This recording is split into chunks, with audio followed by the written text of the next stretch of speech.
Telugu Desam party ఇప్పుడు అభ్యర్థుల్ని ఏమన్నా మారుస్తుందా? ఆ పార్టీకి సంబంధించి ఇంకా సందేహాలు ఉన్నాయి. ఎందుకంటే నేను పెర్ఫార్మెన్స్ అంతా ఇప్పుడు నేను షెడ్యూల్ అప్పటికి అభ్యర్థుల ప్రకటనలు బిగిన్ చేశాను. ఈ అభ్యర్థుల పెర్ఫార్మెన్స్ని రివ్యూ చేస్తాను, సవ్యంగా లేరనుకుంటే మారుస్తాను అని ప్రకటించడం వలన అనుమానాలకు తావిస్తుంది.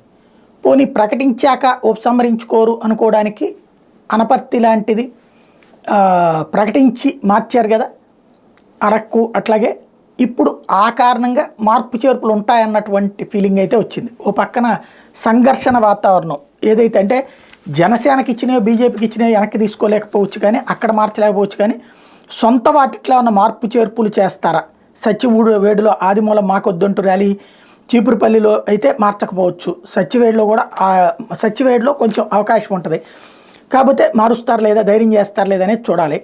అలాగే అనంతపురంలో మార్చకపోవచ్చు, ఎందుకంటే డబ్బున్న అభ్యర్థి దొరికాడు. గుంతకల్లులో డబ్బున్న అభ్యర్థి ప్లస్ కులం కూడా ఉన్నటువంటి అభ్యర్థి దొరికాడు కాబట్టి మార్చకపోవచ్చు. అలాగే చీపురుపల్లి మార్చరు, ఎందుకంటే ఆయన ఫెమిలియర్ ఫేసు ప్లస్ బొత్సాన్ని ఎదుర్కోవాలంటే ఆయన స్థాయి కావాలని చూస్తున్నారు. తంబళ్ళపల్లిలో ఒకటి ఇప్పుడు ఏమైనా మారిస్తే మార్చాలి. రాజంపేట సేమ్, అక్కడ పెద్ద ప్రాబ్లం ఏం లేదు, అయితే గీతే మార్చాలనుకుంటే మార్చుకోవచ్చు. ఏం జరుగుతుందో చూడాలి.